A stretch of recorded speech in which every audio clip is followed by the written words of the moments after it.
just a little bit about Angel City Pitbulls. So our mission really is to create a better future for pitbulls through education, public advocacy, and adoptions, fostering, and we also do owner support. So we continue to support our adopters even after the adoption is done.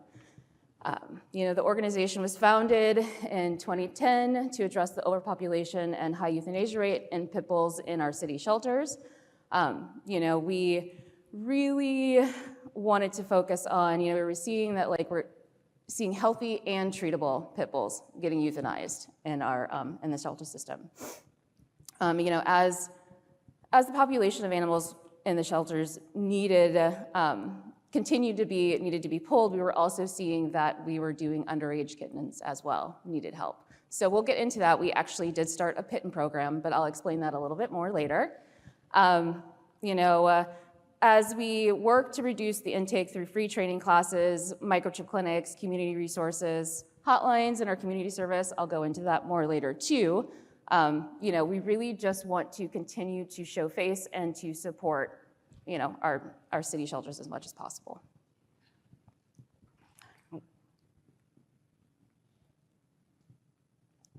All right. Is this gonna work? Come on. Is it working? There we go. All right. Do you want to talk a little bit about the Pitten program and partnerships? Okay, so our Pitten program, which is our kitten program, started back in 2018. When we saw an additional need for the support in the shelter system. At the beginning, we really were only pulling maybe to 80 to 150 kittens at the time, but when COVID hit, we reached a max of 300, which, is for a dog rescue, strictly a pit bull rescue, that is a lot. And we had we have a partnership with, Best Friends, doing mostly if we need medical help before we actually brought on our own medical staff. We would work hand in hand with them to, if we had pamela kittens we couldn't support, we would work with them to transfer kittens there.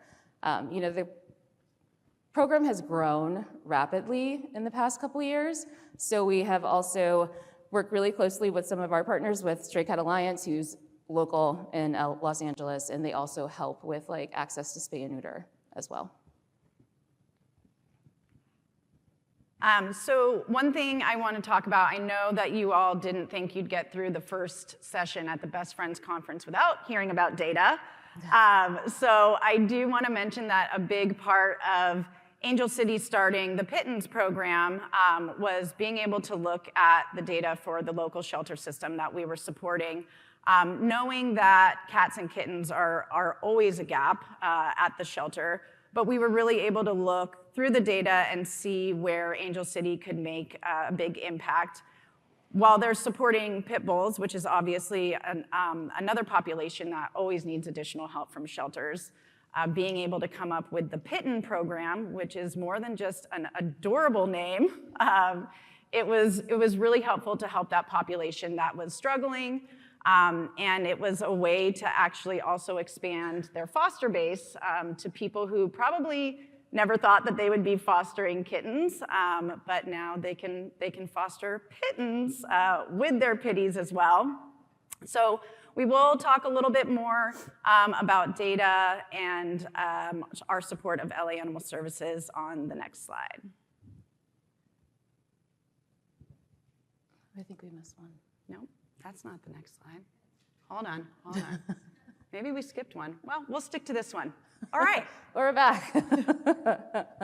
So a big thing that we do want to talk about, at least with Angel City, is that our relationship with our LA City shelter system. The key for all of that is really having really good communication, may it be by email, phone, if we utilize Slack, all of those things, and making sure we're showing our faces at our city shelters too. It's very important for them to see us and to know that we do care. We believe that they really are the true heroes and appreciate them for being the front line because they're doing really all of the work. One of our core beliefs is that we've built a partnership and mutual trust that facilitates open and positive communication. So that helps build deep friendships.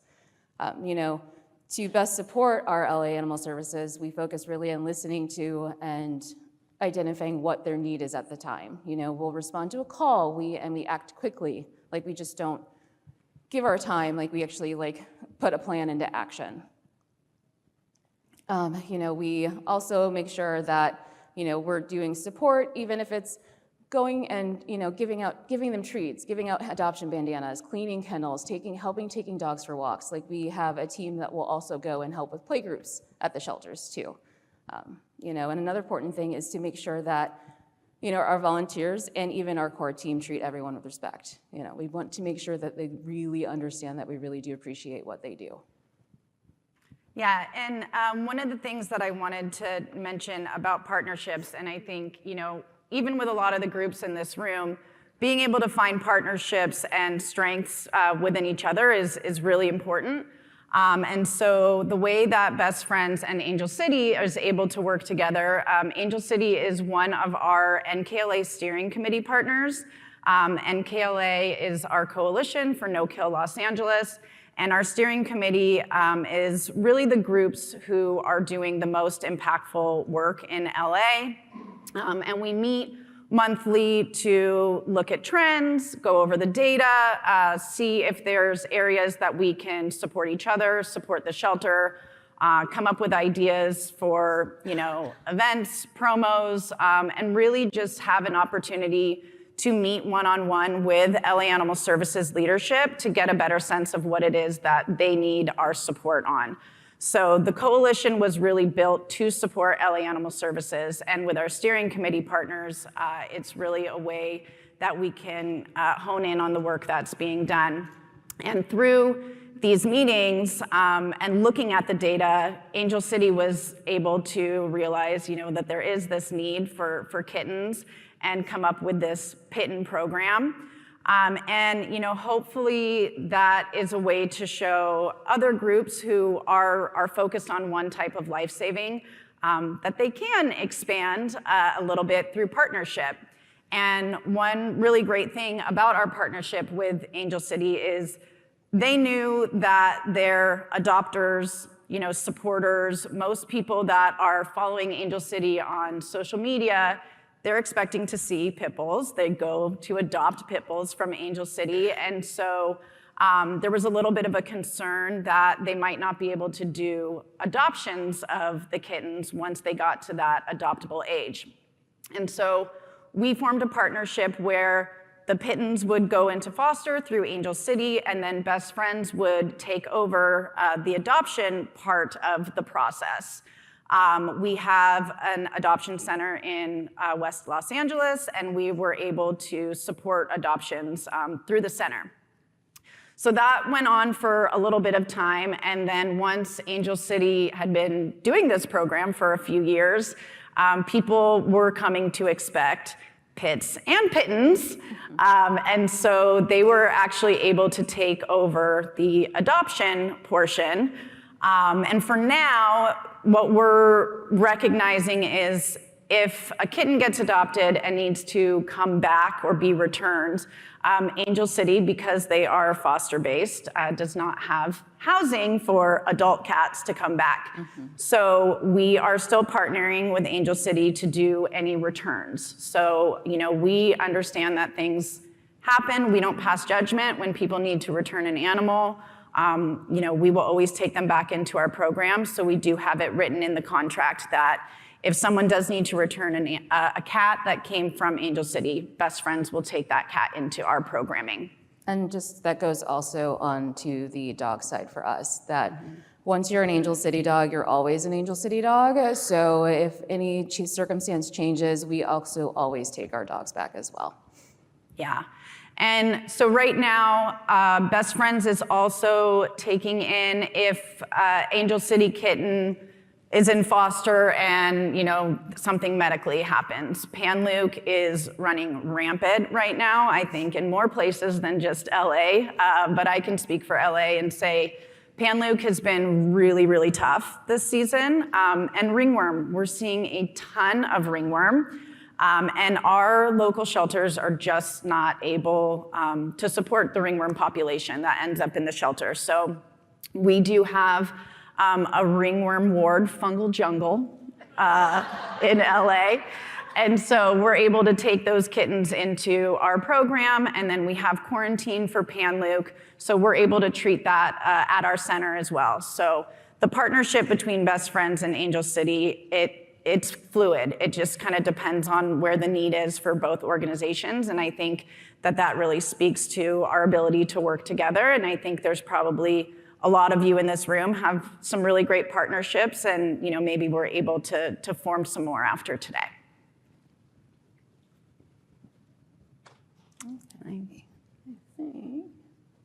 All right. Okay, so another big thing that we do at Angel City is that we really try to support our community, and may that be we have Academy, so every other Saturday it's open to the public, it's free. If you are a foster for us, you can bring the dog to Academy if you just want to sign up just to get basic training, or if you see some concerning behaviors. So we try to support the community that way, so we have that available. We also have our support hotline, which can be challenging. We have a small team that really works and really tries to support the community if they have questions in rehoming, if they're having housing issues for themselves, if they find a stray, and how to work on that process. We really try to answer these calls within 24 to 48 hours. And sometimes we can help, and sometimes it's just really educating people on the resources that are available to them because they don't know. They think they need to rehouse their dog, but just because they can't afford food. But there's so many opportunities out there, and like pantries, and we have DDR who is amazing at giving, they have resources for supplies and food and medical resources. So we usually, work hand in hand with them as well. We'll do microchip events to support the community, because you'd be surprised how many dogs actually aren't microchipped. One of our biggest things that we do within our coalition is we do a 4th of July project that just happened. So we set up a call center, we post on social media. If a person finds a lost dog, we try to see if they're microchipped, try to connect them, put up flyers, get them back home if we can. And then outside of that, it's really just we want to continue to do more to educate the community. Yeah, and I do want to mention, because I think we probably skated over this a little bit in the beginning, because this presentation is focused on being foster-based. But I think, a lot of the time when come to conferences like this, or you're seeing speakers from Best Friends, I realize that it might be like, well, of course you can do it. You're from Best Friends, so of course that program works. I totally recognize that. So I want to make sure to mention that Angel City is 100% volunteer run. There is not a staff member on their team. Everything is done with volunteers, Heather included. And it never ceases to amaze me, the work that they are able to do, and the people that they are able to rely on to come in and help support this work. So it is difficult. I think there are plenty of us who feel like there's never enough volunteers, there's never enough time, there's never enough support. But watching Angel City work and the way that their team works together, all being volunteers, which just shows the dedication that they have to this program and to the city of Los Angeles, is really incredible. So I do want to mention that, because they are proof it is possible. It is challenging, but it is possible. So I definitely want to recognize that as well. I would definitely say it takes a team effort from all of the teams that are involved in Angel City. May it be from the foster team to working with behavior team to working with medical team. The communication is really what keeps everything open and functioning. Awesome. Okay, so that is the presentation. We have a little pity and kittens. You were concerned there wasn't going to be Pitbulls on the presentation. Harley. So our contact information is up there, but we do really want to open it up to questions. I know that this was a short presentation, but we want to make sure that you all have time to connect with each other, connect with us, and ask questions. Oh, why am I not surprised that the first one... You have to go to the mic, though. You have to go to the microphone. Can you tell us how many fosters you have currently and how you go about getting your fosters into your program? Oh boy. Put you on the spot. I know. Run I'm that like, data. The data of the total amount of fosters. Well, currently right now we have 112 dogs in care. So some are in our facility in Jefferson Park, which is a part of Los Angeles. And then we do have out in foster. And this is a combination of puppies and adult dogs. How we recruit fosters, a lot of it is social media pleas. We'll do our open houses where people can come in and see our facility, get a tour of the facility. They can learn about our foster program. They can learn about our volunteer program. They can, if they want to, they can adopt that same day. It's pretty much an all-functioning day. We'll do outside of events just to go and spread the word and educate about what Angel City does and how you can help out. So how many dogs do you have at your facility? At the facility right now, I think there's 10. I was going to say about 10. Okay, so you've got 100 in foster. Foster, yes. Okay. 100 dogs in foster is a lot of dogs in foster. And do your foster homes, they hold on to those dogs until they're ready for adoption? Do they come back sometimes? So we don't, ideally we would like our fosters to do long-term or as long as they possibly can. If they can just do a weekend, we'll make it work. Short-term is okay too. So there's about 10 of us on the foster team, and that includes, puppies and adult dogs, and we each have our own portfolio. We all spread them apart. I mostly really only focus on puppies, but it's a team effort. I mean, it really is. How do you guys encourage people to foster pit bulls? We have a lot of pit bulls in our shelters in Richmond, Virginia, and we have trouble finding the fosters who want to help us pull them and get them out of the shelter. I have a question too. Do you feel a lot of it is? It's the stigma. Oh yeah, okay. Yeah. I was gonna say, is it the stigma? Is it, a lot of that comes with education. Yeah. And, talking about, advocating for the breed itself. I would also say, unless it's also possibly housing, because we run into that situation a lot too, where, people live in apartments, but they can't have this certain breed or they can't have this size. It is just educating them about the breed itself. Yeah, yeah. Oh yeah, it's an ask. We're foster-based. Yeah. And yeah, I was actually going to mention that because I know Angel City is also a big fan of play groups and making sure that dogs are socialized appropriately. And I think that that's a challenge probably for all of us if you have like keep alone dogs or dogs that are not dog friendly. Even if you are foster based, being able to do meetups with your dogs to ensure that they are socialized. I think a lot of the time it obviously makes it a lot easier to place a dog in a foster home if they're dog friendly. I have 2 questions, if you don't mind. Oh, of course. Are any of your board of directors paid, or anybody in your rescue paid? We are 100% volunteer. Me too. I just asked because everyone's like, "Is this your full-time job?" Our medical. I was going to go. One vet. Yes. Yes. Oh, yeah, that's different. Two organizations, yeah. Okay. Yeah. Yeah. Well, everyone says to me like, "Is this your full-time job?" I'm like, "No, I have a full-time job. This is my other full-time job." Yeah. Yeah. So this is a hard question for me to ask because we do Rottweiler and Pitbull rescue. Okay. And we're based out of New England. And when you say we always take our dogs back, I have a difficult time when the dog has done something that we would put the dog down for. Biting a human, massive dog fight, there's a million things. So how do you handle that? I always ask them to put the dog down, like we will not take the dog back. Not we will not, but I always say it's more compassionate if you would put the dog down, or if not, we'll take it and I'll put the dog down. But I have more trouble putting those dogs down than I do dogs that are sick, because I'm like, what happened? So, we have our team, our directors get together, to really discuss behavioral euthanasia, really look at all aspects of the situation. What happened if somebody was hurt, dog or human, what is the appropriate,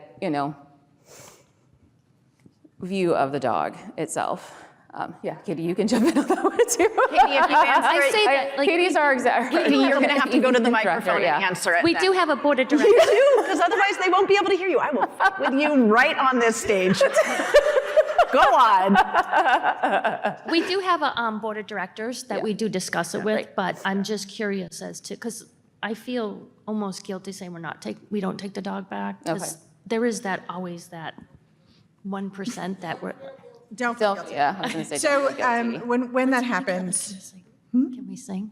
oh yeah, let's do it. A duet. Everybody will run out of the room. So when that happens, when we do have a dog that the owners contact us and they're having a behavioral issue, we have our behavior team give them a call.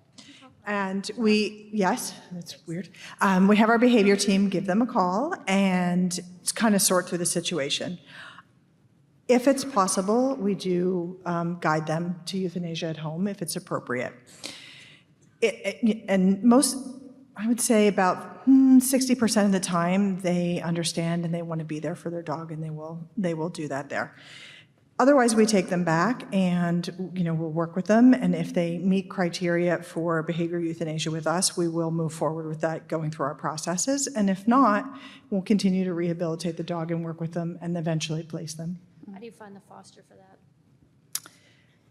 It's hard. Okay. It's hard. We have a lot of people on our core team that will foster those dogs too. So, our internal volunteers while we're working through it. Okay. And then we've also developed partnerships with other behaviorists and trainers and stuff like that. Thank you. How do you find the fosters? Sorry. Like, I think the main problem Just stay there, Just Katie. stay- Here I am. Just stay there. So finding fosters is difficult. We find that most of the people who come to us through social media. So, and it's specifically Instagram. It's been our biggest recruitment tool. We use a lot of video, we use a lot of stories. But yeah, that's how we get most of them. Yeah. that's so important. Thank you.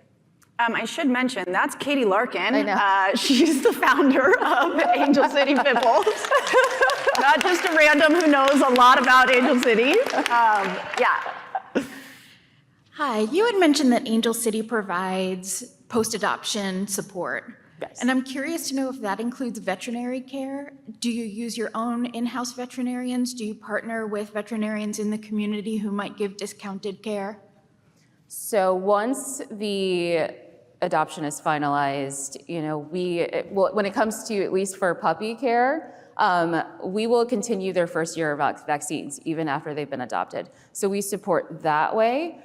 If the adopter does need resources to help with low-cost medical care, we'll provide that, but we really don't do anything outside of that after. Thank you. You're welcome. Hi.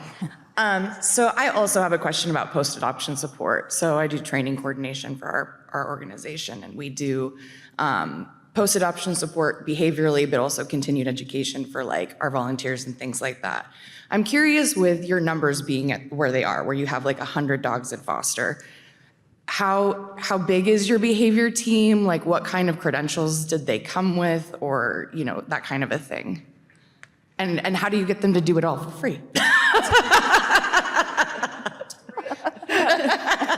That is a good question. So our behavior team consists of 5 people? 3? Oh, 3. No, 5. Between 3 and 5. They're conferring with the team, counting. There's between 3 and 5 people on the behavior team. And we have also our alumni team that also, takes, if somebody reaches out, they kind of do the venting. We will connect them with, anybody on the behavior team if needed be. We'll give resources. And what was the second part of your question again? Essentially just how many people are running your behavior team?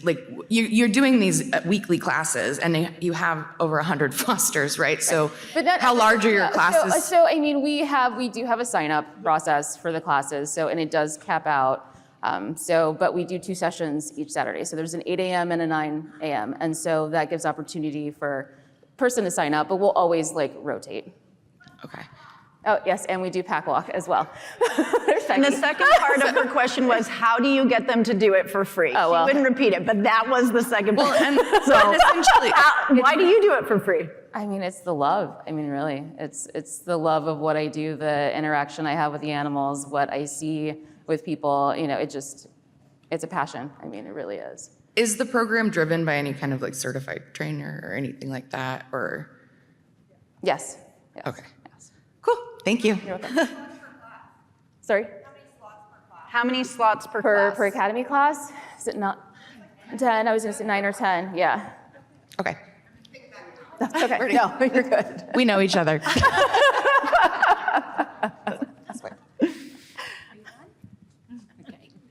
Hi, can you hear me? Yes. Yeah. Okay, can't tell. Okay, so we're from Dallas. Over here, we have a nice little group here. We have between 175 to 200 dogs. Currently, we have 179. Wow. How do you address the hundreds of requests to intake dogs? Like, How many did you get today so far? Well, we were prepping for this. Well, we was more yesterday on the plane. You know, it's consistent. You know, I mean, especially for me on the puppy side, you know, we're getting, I mean, that's another area that we saw opportunity for because there's so many underage, unweaned, sick puppies coming into the shelter systems. You know, we have puppies showing up in boxes with no moms, you know, that need to be bottle fed, you know, so it's really, it's how my brain works, I like to say. So if we get that kind of plea, especially for puppies, it's just an instant thing for me. I just start going through my foster list in my head. And even though we have a system and it's very organized, but I just know where my people are, which is kind of chaotic in a way. But we do, I mean, it's hard. We have to look at where our outcomes are, you know, where our intakes are at the moment, where we really can help and what's going to be beneficial. You know, medical, we tend to take a lot. So Are you referring to like members of the public? are you talking just about? in general, well, because we've also between behavior cases, because people are requesting more and more, people aren't training their dogs at home, but we have a huge support after adoption support group. We have education, we have trainers, we have, what do you call it? We have a library, we have behaviorists, we have classes so that people can train their dogs at home beyond what we do in our foster-based group. So what's happening is people are taking their dogs home a year or two later. They're like, well, this isn't working out, and they're fighting, so can you take them back? So then we're falling into, is it behavior? Is it behavior euthanasia? We have people that just aren't going to take their dogs anymore, and can you take them for us? What do you do with all of those requests? Because it's literally hundreds a day. Beyond, because I'm a puppy foster too, that's what I do. So beyond even just the healthy dogs, what are we gonna do with all those other dogs outside of that? Because then they just get let go on the street. So what are we gonna do with those dogs? Because we're at like hundreds and thousands of dogs.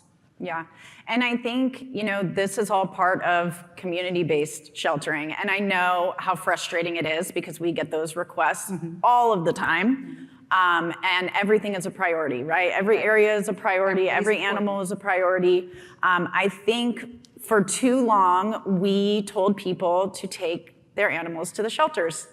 And now we're trying to kind of flip that script and say, no, this is the community's animal. This is the community's kind of issue to solve.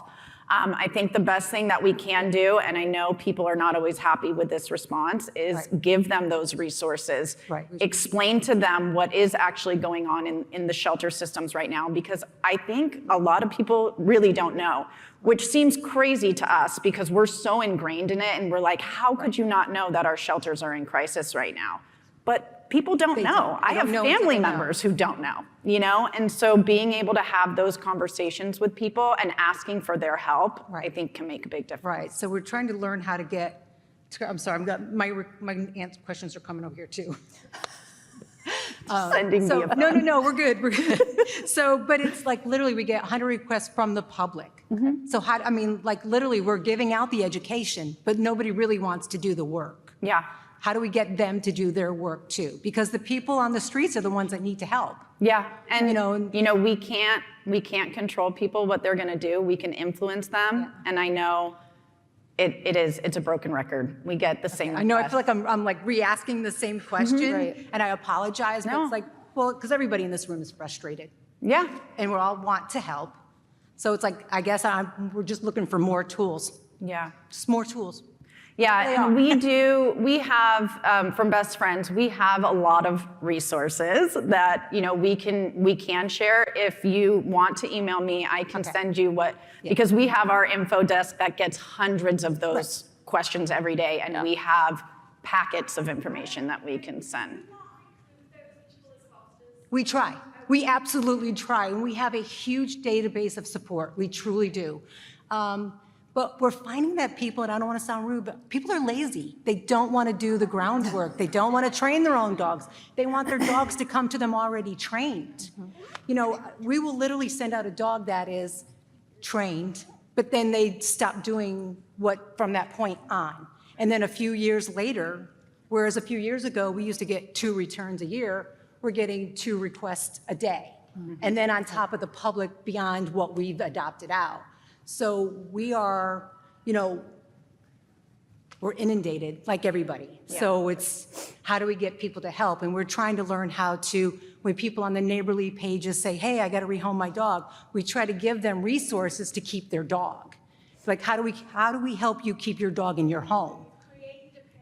Yeah, oh my gosh, if you go to dallasdogger.org, we have a whole resource page. If you email hello at dogger. Oh, absolutely. Oh, absolutely. We do everything. And I think a lot of the time when people post that they need to rehome their animal, or they show up at your facility, or they show up at the shelter, sometimes it feels like it's too late. They've already made up their minds. Right. And so giving them resources at that point, I've seen it a million times on Facebook. They'll put edit to add, please don't tell me how to keep this dog. I've already made up my mind. So I'm sorry if I've We're all like, monopolized, but I was like, here's all the ways that you could keep your animal. Yeah. So I think it is that constant education and educating before they get to that point. At adoption, if you need, for the longest time, Best Friends would say, if you can't keep this animal, bring it back to us anytime, we'll take it. And now we're like, if you can't keep the animal, there are ways to rehome. We want to know the updated adopter information. We want to know, that the microchip, all of that. And if that's not possible, we will take the dog back. But for a long time, I think we were like, if it doesn't work out, just bring it back to us. Yeah. Don't do that. Yeah, We can't do that anymore. Thank you. Yeah, just can't. Good morning. Good morning. It's nice to see as a small rescue in Minnesota and you guys being on stage that I'm mimicking a lot of the things that you do. I have 80 cats in my care, and I'm a small rescue. I became kind of big overnight when I did a hoarding case. I'm also volunteer run 100%, and we always take our animals back as well. I think that's important. And totally stealing your fungal jungle. Yep, do it. I love your pittance, the name of the pittance. And then my question is, I would also like to support the community and have a community phone line as well. And so my question is it 24 hours? And then is it volunteer run, and what does that look like? Yeah, so it is 24 hours. It is volunteer run as well. We utilize Google Voice a lot to set that up and to have our volunteers make those phone calls back. So we get emails, it all comes through email. You'll get to listen to the voice messages. Then you can respond either if they by phone, and if they don't answer by phone, we always leave a message, send a text message. You can do that also through Google Voice. So that's been a really, really good tool. Okay, great. Yeah, you're not answering. Yeah, there's no live. It's a voicemail. It goes straight to voicemail. Yeah. Thank you. Yes. Between 24 and 48 hours, hopefully. Katie is saying it's about 2,000 a year. Yeah, we're Yeah. 4,000 a year. Do you want to jump up here, Katie? You want to get?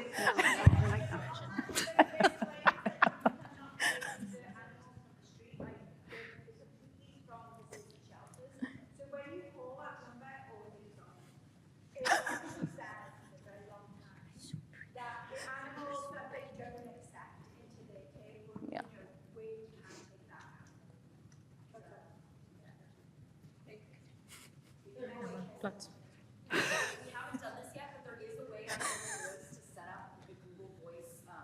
So it's, yeah. Where you like press 1 for X, press 2 for whatever. So you could further divert, like list an adoption, foster, need resources for whatever. I do have a Google Voice because I don't have a rescue phone number because otherwise it would ring at 4 in the morning. Yeah. Yeah.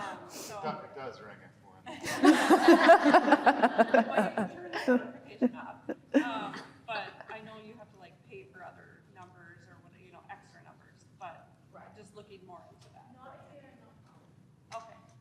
So we were saying there's a way on Google Voice that you can set up a phone tree, press 1 for this, press 2 for that, and that if you're a nonprofit, Tanner, is it free or? Okay. More numbers, okay. Thank you. Hi, I'm socially awkward, sorry. Hello. I know, Us right? too. That's why we're in animal welfare, so all good. So just out of curiosity, with our foster-based organization, we have about 600 to 650 dogs currently in foster care, and about another Awesome. 45 in a building. What types of topics do you guys normally cover in your training sessions with that many? Are we asking training sessions with fosters or with the dogs themselves? Just sorry. More so with the fosters. Like, so you were saying that you guys do your session or your weekly session or every other weekly sessions. What for Academy. Yes. What type of topics do you normally cover, like in those, since they're kind of like drop in and it's not like you're working with the same person guaranteed for like a set number of weeks? So, and hopefully we might be able to, you can answer. Biggest, I was just going to say, leash reactivity and barrier activity, yeah. So Academy is like, it's training sessions, So it's basic kind of behavior training sessions with dogs, right? yes. Okay. All right. You ready to go? Good job. Hi, New York City here. Wanted to ask, I'm so short. Wanted to ask, what are your top, because you guys are big city, top 3 challenges that you're facing currently, and what are you doing to solve those problems? Yeah, give me, I just want 3. I don't want 13, I want 3. Top 3 challenges that Yeah. we're facing right now. Man. Overcrowding Overcrowding biggest. shelters is the biggest thing, and figuring out how we can help relieve the shelters of some of those dogs. I mean, at this point, we're looking at some of our shelters are tripled kenneled. You know, that's top 1. I would say another challenge is, you know, at least for, I mean, talking about fostering is foster retention and getting more fosters onboarded. So we can continue to do those intakes and outcomes and adoptions at the same time. Yeah, I would say, you know, our local shelter, LA Animal Services, the shelter system that we support is about at 200% of their capacity right now. Okay. And they have a ton of adoptions that happen every single day, and those kennels immediately get refilled. So I think there's a huge need for intervention and resources at the door, before they get to the door, because we are also experiencing a huge population of unhoused humans in LA. Right. It's a challenging time for people right now. Yeah, same, Yeah, from New York. And so sometimes it even feels a little tone deaf to be talking about this when there are people who are struggling, but I think it's so important to recognize that they go hand in hand. And when people are struggling, pets are struggling. And so, a lot of the time when it comes to people not having housing at all, they are trying to keep their animal with them, but it might get to a point where they're either feeding themselves or they're feeding their animal, they're feeding their kids, or they're feeding their animal, and they think they're doing the right thing by taking their pet to the shelter. So that has been a huge challenge for us right now, too. Thank you. I am from outside of Chicago. I'm going to do my best to not add in punctuation because I'm usually talking to text and I find myself doing that on voicemails. So I run the cat side of our rescue. We have cats and dogs. And this pretty much, I think, would be a question that kind of is covering everyone in our area and probably everyone across the country. We are completely foster-based. We're 100% volunteer, as are most of the rescues by us. The city shelters are drowning. We are drowning. We are overwhelmed. We are like mentally not in a good place. A couple days ago, we just lost another coordinator in our area to suicide, and there have been so many in the last 6 months.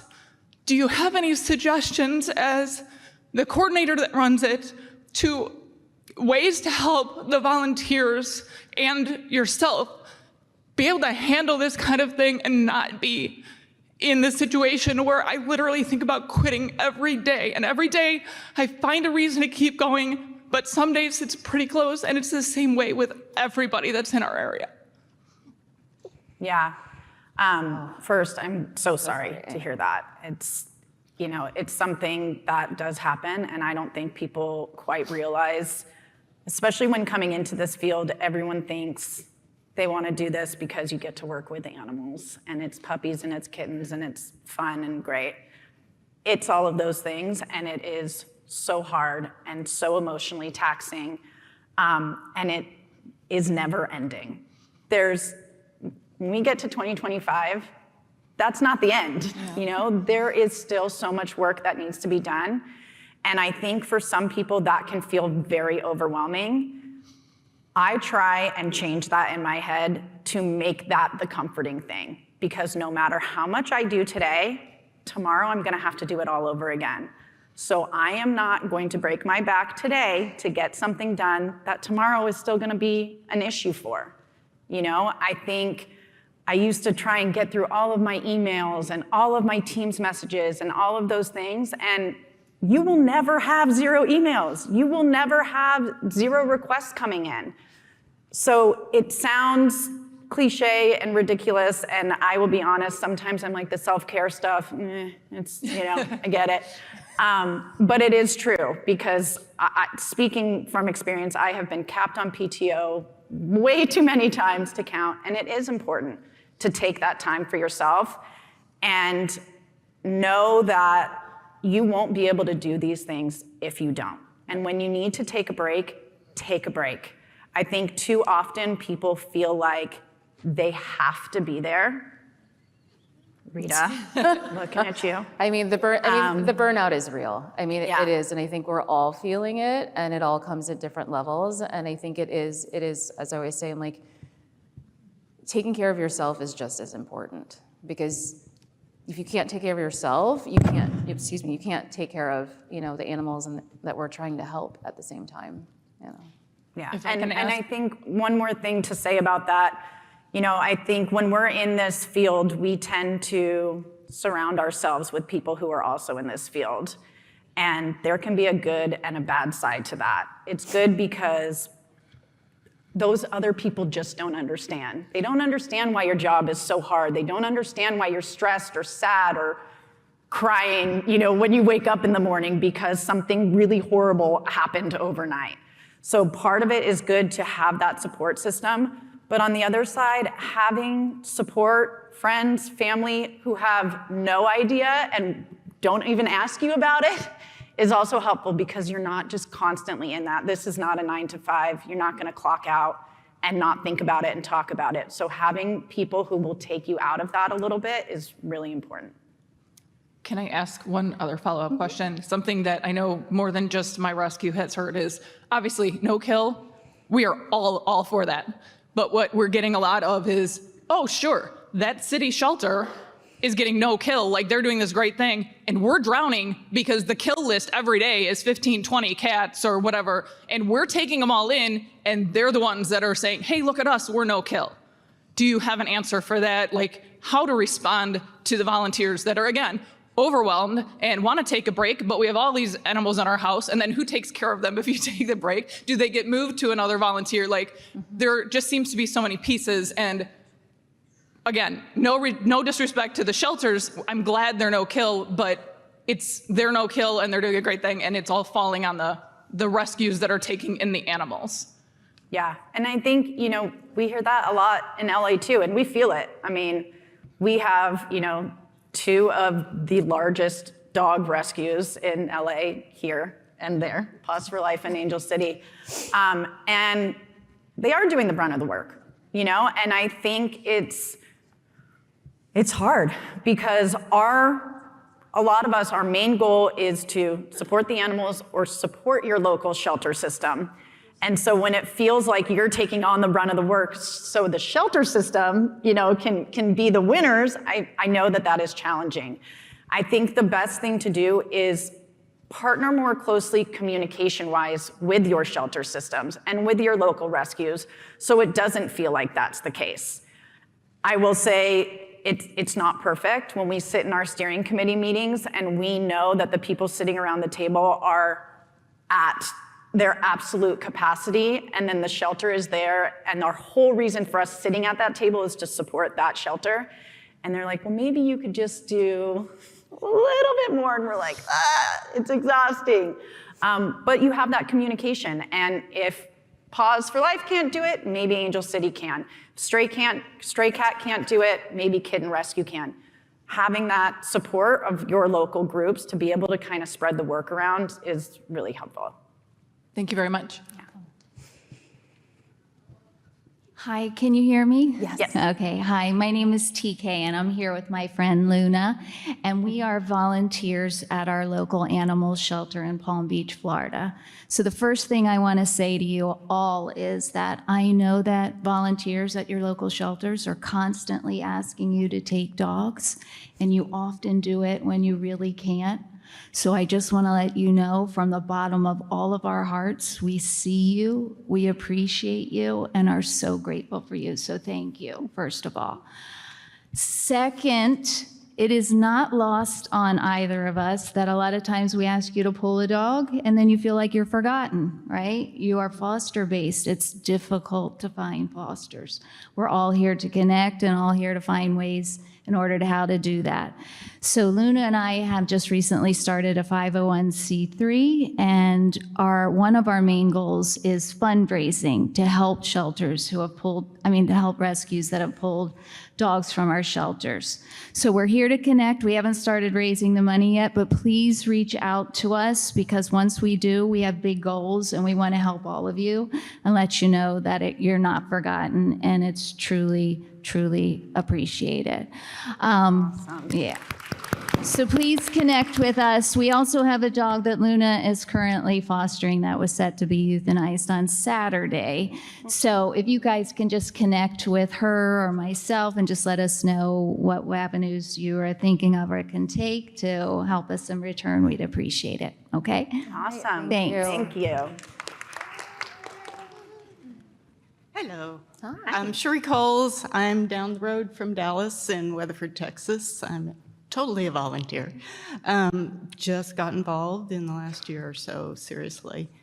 I really want to get the numbers that you've been saying specifically, because it sounds like you have a lot of people and 100 dogs. So you have teams of 5 and teams of 10. So can you give us the overall broad numbers of who's in the rescue and how many people and how many dogs and how many fosters, and what's the ratio of fosters to dogs?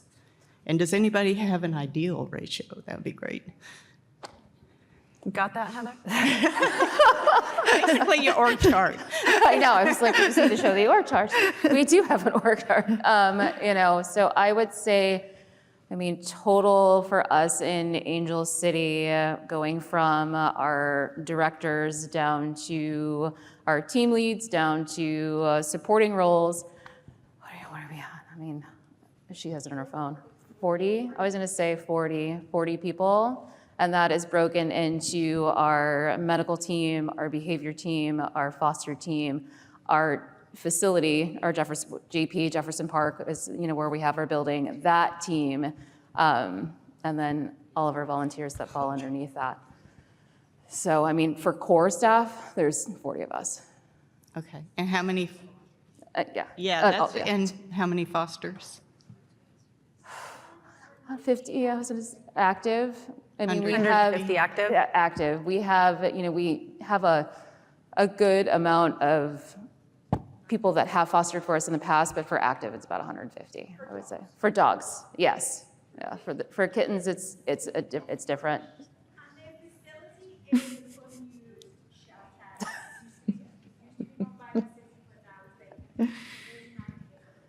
So what Alex is saying from the front row is the facility, while Angel City is foster-based, they do help run an old city facility that was left vacant for a few years. So they are able to intake animals through there and then send them out into foster. So we do foster have holding, homes. and we do also share that building with Stray Cat Alliance, so a cat rescue as well.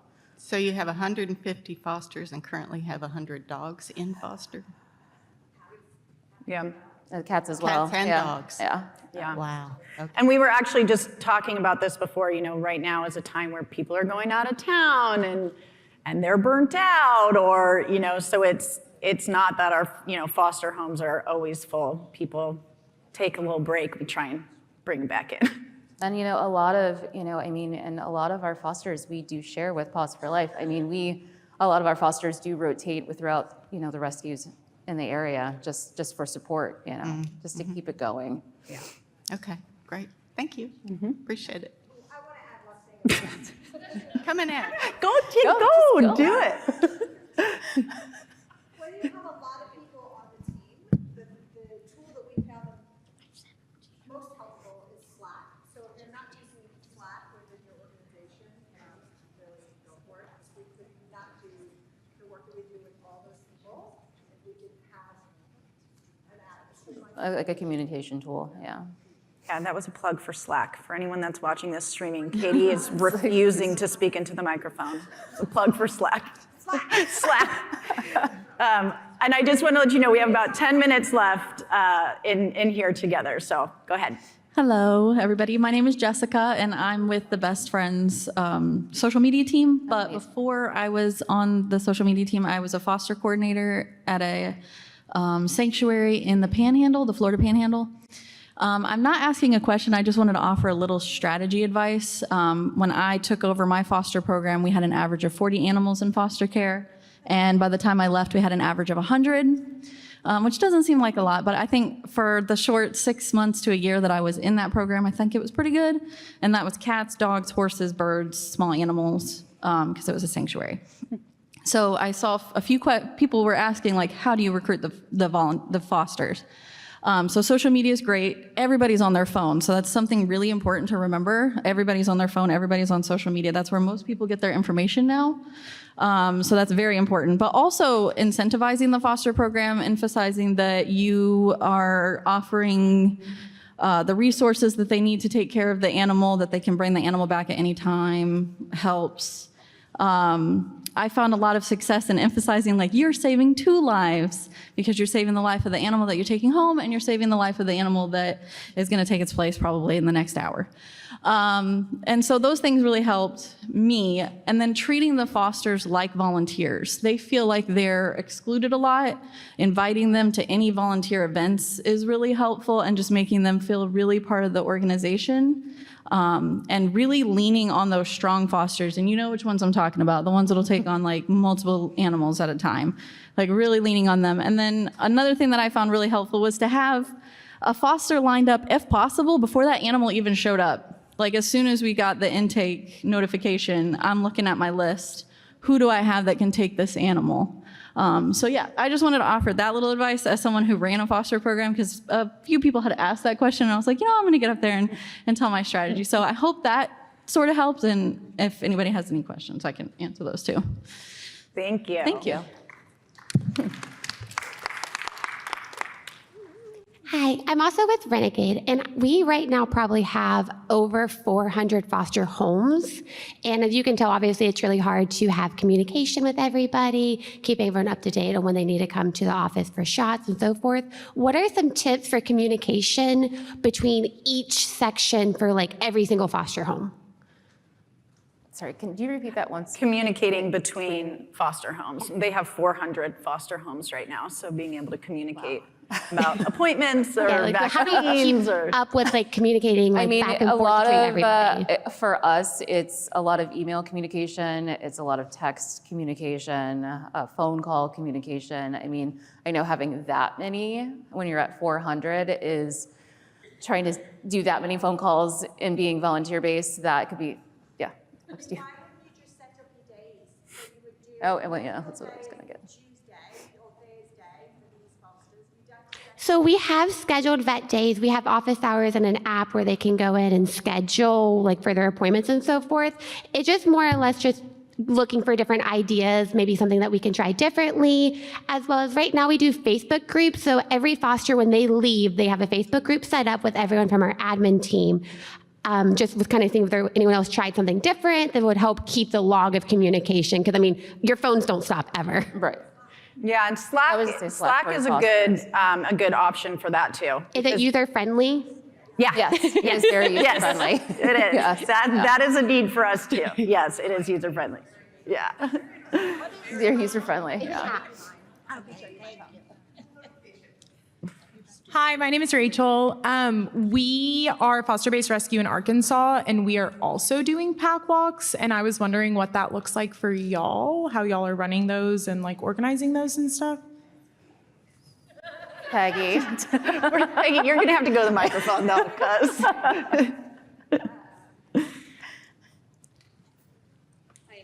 Playing dual roles today. Hi, I'm Peggy.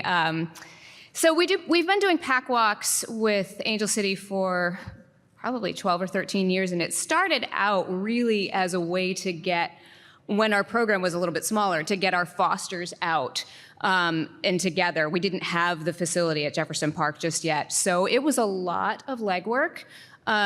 We had myself and a couple of other folks were contacting fosters, contacting volunteers. If the foster couldn't bring the dog to the pack walk, then we had to get a volunteer to go and pick up the dog, and so we had spreadsheets to do that. Now that we have Academy, it's become a little bit more hands-off, where I just invite the fosters to bring the dogs to pack walk, and it's also more of a community pack walk too. So it's a little bit of both. We've got our fosters that come to pack walk, we invite our alumni, we invite anyone in the community to join a pack walk. Yes, Alex. Yes. Yes. So that is a goal too, is to sometimes we will invite potential adopters to come to the pack walk and meet the dogs and actually see them in an environment where they can see them interacting with people, see how they are around other dogs. Sometimes we meet fosters that way. We actually, new community members come to our pack walks and become fosters or volunteers or adopters. So it's just, we use it as a tool to recruit and also get the dogs out, and also for dogs that have kind of graduated from Academy and are ready to try the next thing, they come to pack walks and test out their skills. Okay, so you're doing it with your dogs. We're doing them with our dogs and with the community at the same time. And actually, we just started working with LA Animal Services. We are getting some dogs out from their facility as well. That's what we're doing. We're going to shelters and organizing community members to come to shelters and then doing pack walks at the shelter. And it's been going really well, and it's something we've really been enjoying, and so is the community. But logistically, just kind of like working. Move closer to the microphone. I'm getting yelled at. Yes. Hearing y'all say that was really cool. Yes, it is a challenge, and we've tried different things, but yeah, it's just a lot of like spreadsheets and keeping track of communication and using Slack to get that done. Well, thank you. You're welcome. I think we have about 3 more minutes. We'll try and get through these. I don't have a question, but I was just wanting to answer something from earlier. Somebody asked about, what do you do when you're drowning, and the shelter is kind of getting all the credit for no-kill, et cetera. Just to give you permission, it's okay to say no. You can't take anymore. You can say no. Say it louder. Okay, it is okay to say no. I'm the executive director at Money Paws Rescue in New York City. We take about 1,000 dogs a year from multiple places. But you can say to your shelter, we want to help, but if we continue helping at this rate, we're not going to be here much longer to keep helping. Right? So it's a matter of we can help you with these 100 animals now, or we can help you with these 1,000 animals over the next however many months, years, et cetera. So if that helps to have under your belt to bring back to your shelter, since we're all foster specific here, it's okay to say no. That's all. Preach. No is a full sentence. I work for Muddy Paws with Rachel for a fully foster-based rescue. So my question, do you guys, I know you have a facility, when you have something urgent or like fake urgent that comes up with fosters where they're not able to keep the dogs anymore, are you able to utilize the facility that you have? Yes. Or like, Yes. what is your protocol? Okay, because that's one of our biggest challenges is we have no physical space outside of foster homes. And so it can be really stressful when a lot of people at once. Trying are, to do like, the shuffle. Yeah. Yeah. I mean, we can utilize the facility if an emergency comes up, or if we do know that a foster has a planned vacation, but our real goal is to just move them to another foster. Like, we would prefer them not to go there if we can avoid it. And then I'm curious, so you said your foster team of volunteers is about 10 people. How many hours roughly a week would you say that you guys spend just on foster placement? Just on Good placement. Just on foster placement, like making sure every dog has a home if something comes up and you're like keeping all of the dogs in a home. Like, I'm just curious about that. How many hours spent on that? Roughly. Roughly? Yeah. I mean, it's...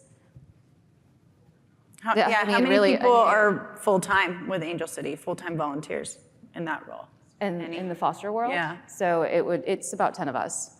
And you all work roughly? And we all each have like, so we separate our dogs to have portfolios. So really, like, each foster coordinator can focus on their own set of dogs, but we will help each other if needed be. Like, if we are struggling to find somebody and maybe somebody else has somebody in their memory bank, or they know that would be a good fit, like, they can help us like figure out who that person can be. But I mean, I would say for me, knowing when it comes to puppies and we get that emergency call or text and can you take this singleton or can you take this litter, I mean, I have a pretty good idea of who my fosters are and I can automatically just send out a quick text, even if I'm at my full-time job. So time's up. So I would say a couple hours. Sorry, we almost made it through. You'll be around to answer questions? Yes, we will be around to answer questions. Thank you all so much for coming.